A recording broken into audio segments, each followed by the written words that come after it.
I'm Scott. I'm Bill. And we're the Trade Guys. You're listening to The Trade Guys, a podcast produced by CSIS where we talk about trade in terms that everyone can understand. I'm H. Andrew Schwartz, and I'm here with Scott Miller and Bill Reinsch, the CSIS Trade Guys. On this week's episode, Bill and I talk about USMCA and some disputes that are happening at the moment, as well as U.S. shipbuilding and the challenge of China. We'll cover these topics and more on today's episode of The Trade Guys. Thanks for listening.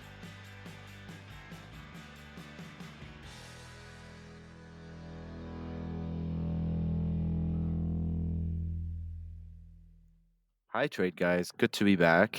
Andrew had a good streak going. I was starting to worry I wouldn't make it on again, but here I am. It's good to see you both. Let's first talk about an agreement that's giving us a bit less to discuss on other recent developments in the trade world right now because it's seemingly yielding more substantive results. I'm talking about USMCA. But we are now seeing some developments in the steel sector, as well as the agreement's novel rapid response mechanism, which we'll both discuss in a moment. But first, guys, can you give us, at the 40,000-foot level, your take on USMCA? Is it turning out to be an effective, functional trade agreement? Well, I think so. There's been the main element of, I don't know if contention is the right word, but the main element of focus has been what you just referred to, Thibault, the rapid response mechanism, which is a tool for enforcing complaints about Mexican companies' treatment of their workers, labor issues. And I think they're up to, 9 or so complaints. And it appears to me that the process is working. It produces outcomes. The Mexican government reacts. I think it helps that the current Mexican president is pro-worker, and I think believes in what this provision is designed to accomplish. A Mexican president that has different views, it might have been more complicated. But I think it's working, and there seems to be results. Independent unions are being elected in some places. That particular issue has run into a bit of a minefield right now because there's one rapid response mechanism that we tried to start with respect to a mine in Mexico that the Mexican government is contesting. So it's gone to a panel per the agreement, and we'll see how that works out. The disagreement is kind of interesting. It's not about whether or not something bad is happening. It's about timing. And the Mexican government's argument is that the offensive actions in question happened and began before the USMCA agreement was reached. And the agreement is prospective, so that the rapid response mechanism does not apply, Mexico argues, to pre-existing problems before the agreement. The U.S. argues, based on a different clause in the agreement, that they can legitimately bring this case. So we'll see how the panel settles it, but that's a small bump along the way. I think for the most part that is working well, but it's also fair to note, as I'm sure Scott will, that this has not erased some of the eternal bilateral problems. We still fight with them about tomatoes. We're fighting with them about corn, and we're fighting with them about oil and gas. Those are, I think, the current big three. And they've been the big three for a while, so it hasn't solved every problem, but I think it's working. Yeah, I would say that, first of all, USMCA is 95% or so NAFTA, and NAFTA has always been working. NAFTA was an agreement that helped integrate and make more globally competitive the three economies of the United States, Mexico, and Canada. We still have a lot of disputes because we have a lot of trade. The more you have a trading partner that covers a lot of different issues and categories, the more you're going to have disputes. And some of them are very long lasting, as Bill points out. That's true. The modifications of NAFTA to become USMCA have reasonably succeeded. The U.S. Had an interpretation of automotive rules that turned out to be wrong. So I think that will become clearer in the future. But look, it is important to look at the benefits of having a free trade with these two large trading partners and the ability to essentially make things together and sell them to each other in the world, which is what we do in the NAFTA. And we still do it under USMCA. And for that, American producers and consumers ought to be grateful. Speaking of having problems with even our best trading friends, we seem to have a spat with Mexico over steel. Can you tell us a little bit about that issue? Yes, the agreement, part of the agreement, the USMCA agreement, was to remove the tariffs, the Trump Section 232 national security tariffs on steel and aluminum. And the idea was that Mexico would basically watch its exports of those items and make sure they didn't surge in response to the tariffs being removed. And now the U.S. has begun to complain because it appears that they are surging. And in the case of steel, for example, the historical period that is the point of reference for this is 2015, 2017. And steel imports from Mexico are up 72% in 2022 compared to that historical period. And in aluminum, they were up 86% compared to that historical period. So I think I think the United States can legitimately say that's a surge. If you look at the year-by-year data, 2022 is not enormously different from 2021. Both are much bigger than 2020, but that was a COVID year, which sort of doesn't count. But it's certainly true that imports have been creeping up. And so I think that the U.S. is within its rights to bring the issue forward. Right now, they're talking about it, so it's in the consultation stage. There has been one bill introduced in the Congress to go back and impose duties. I think the more likely outcome is that people will wait to see what the negotiations produce. It looks like what the American side would prefer is some kind of a monitoring system where Mexico would keep track of their exports, which would allow us to intervene more quickly. Apparently, there are transparency issues here and with respect to the data. One issue that has not come up, which is worth raising because it's common in other cases, is the extent to which this is really Mexican produced steel, which it could be, or whether it's steel that comes from somewhere else, i.e. China, that is circumventing the anti-dumping duties that have been placed on, in their case, on Chinese steel. There's no allegation of that at this point, or no assertion of that, but I would think it's one of the things that the administration is going to talk to the Mexicans about, particularly if they think that there's a lack of transparency in the data. Look, it seems to me that this connects directly to the story we talked about last week, which was Nippon Steel's attempted acquisition of U.S. Steel Corporation. And the way that connects is to look at the domestic U.S. conditions of supply and demand. What, in my view, what is happening is the combination of the Section 232 Trump-imposed tariffs on steel and the huge amount of spending rolled out by the Biden administration and the recent Congresses in infrastructure and Inflation Reduction Act and all the investments in things that are made of steel and the Buy American requirements that are part and parcel of those federal spending programs. So you combine restricting imports via the 232 national security tariffs, then you increase demand for the domestic product with subsidies. And guess what? Demand exceeds supply in the U.S. steel market in a lot of respects.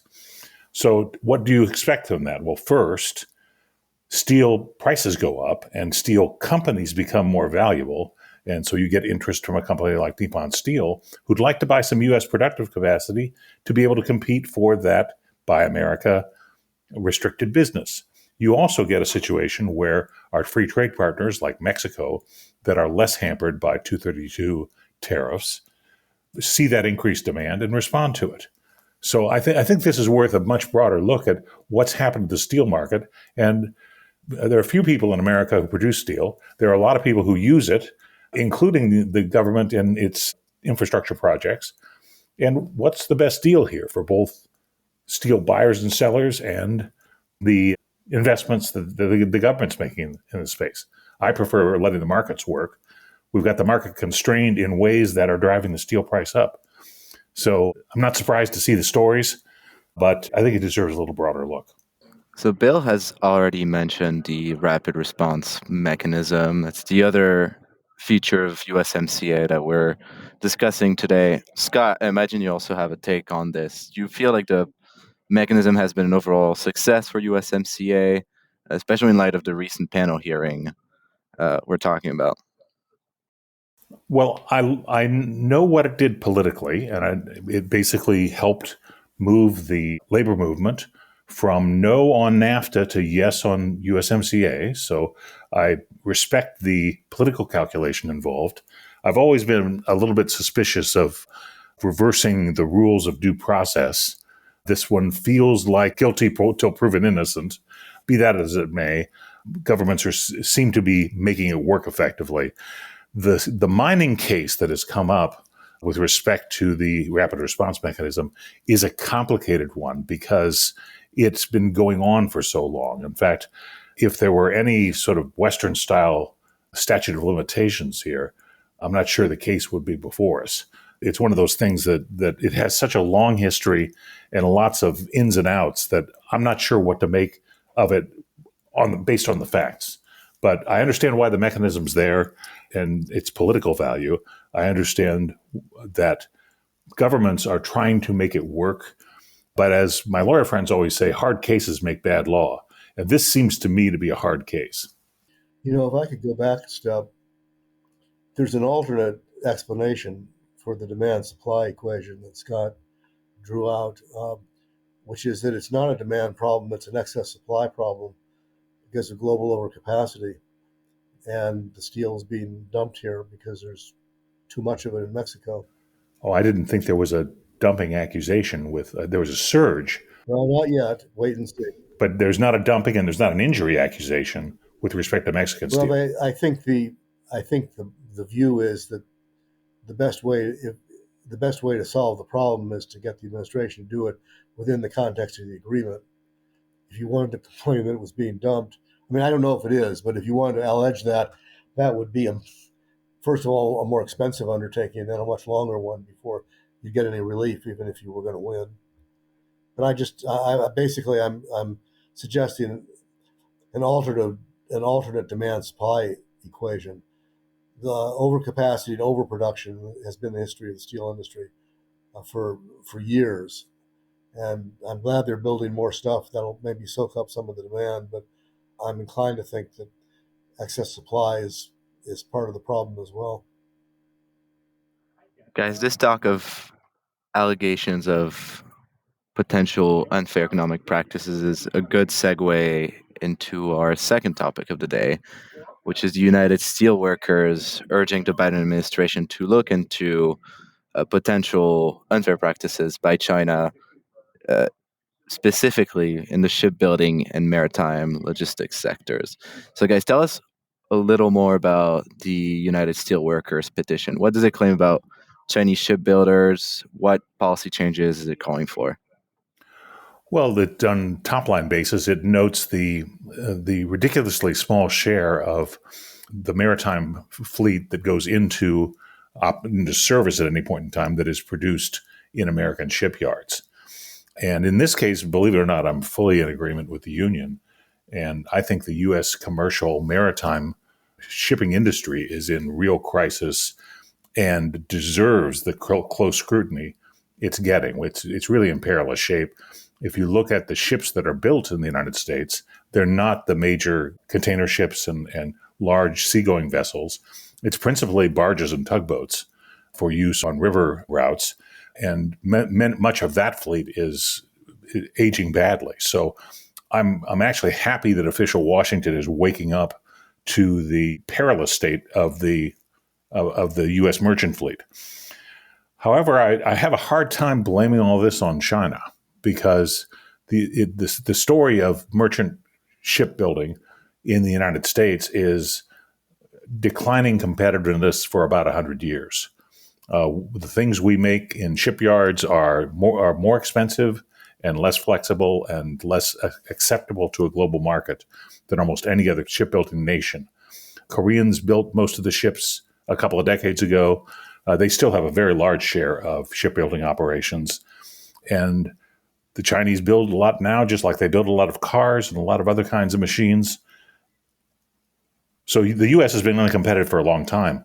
So while we may want to bring a Section 301 investigation, I would encourage the Congress and others to get another investigative group involved in what U.S. policy does to encourage or discourage construction of maritime vessels.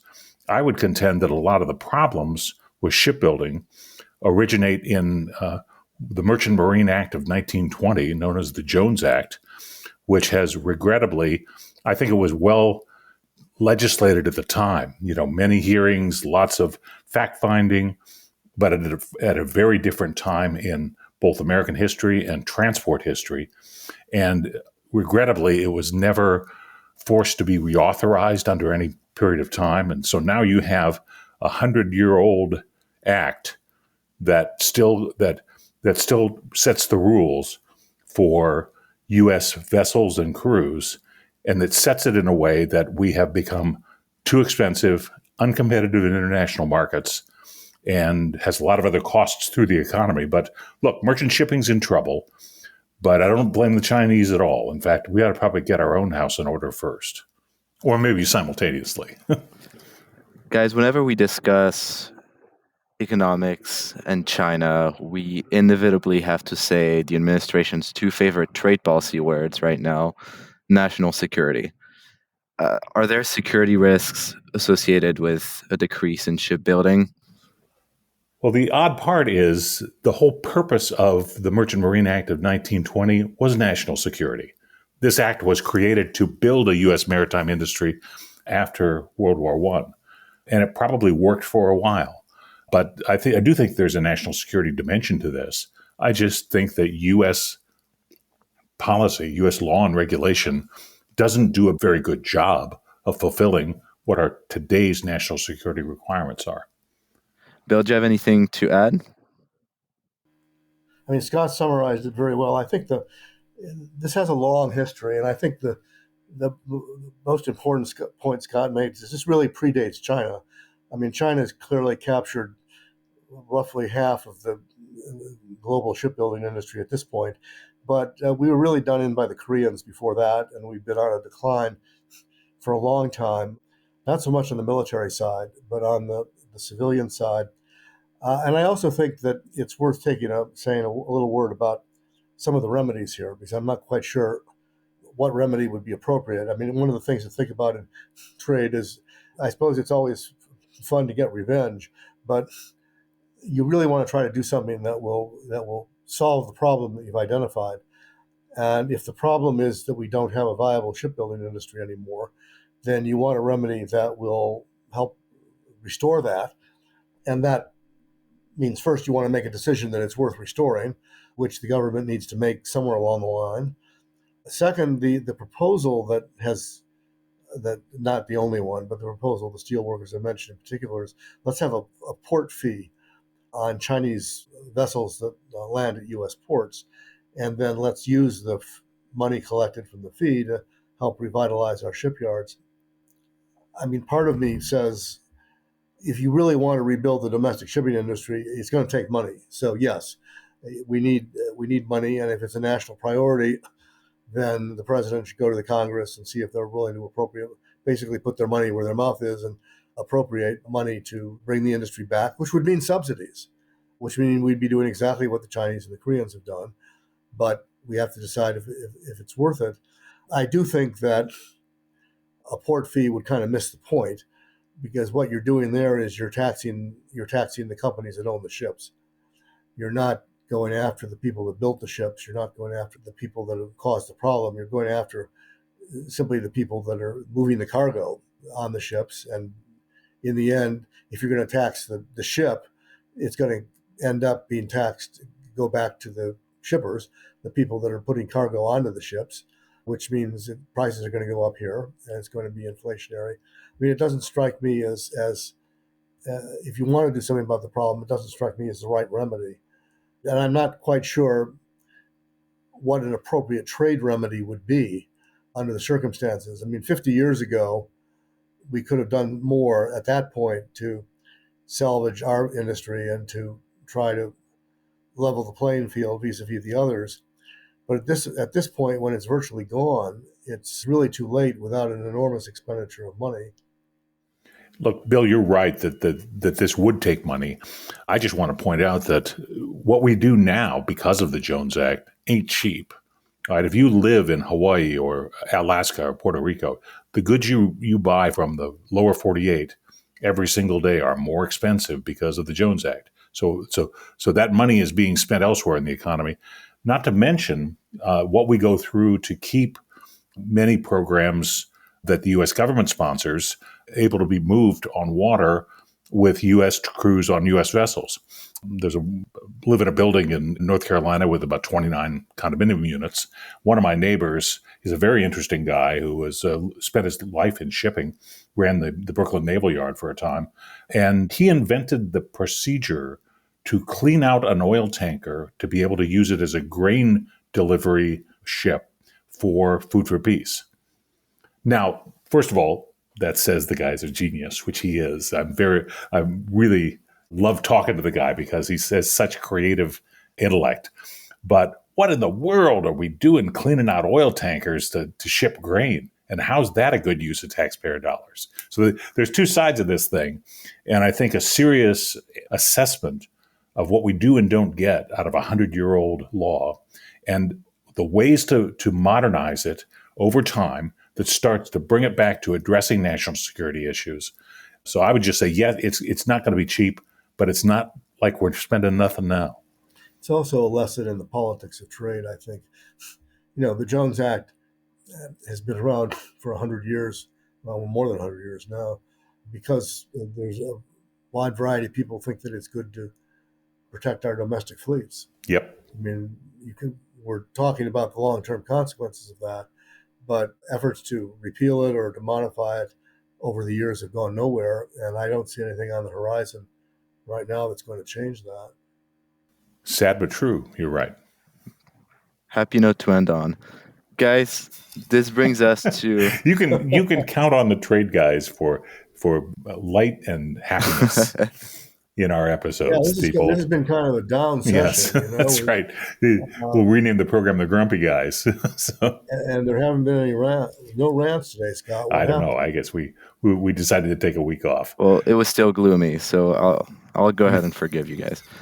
This brings us to the conclusion of this episode. Thank you so much again, and I'll see you next time. Thanks. Thank you.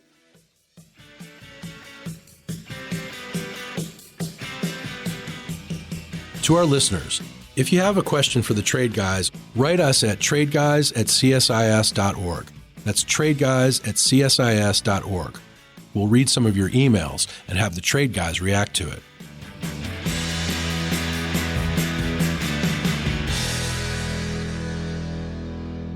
You've been listening to The Trade Guys, a CSIS podcast.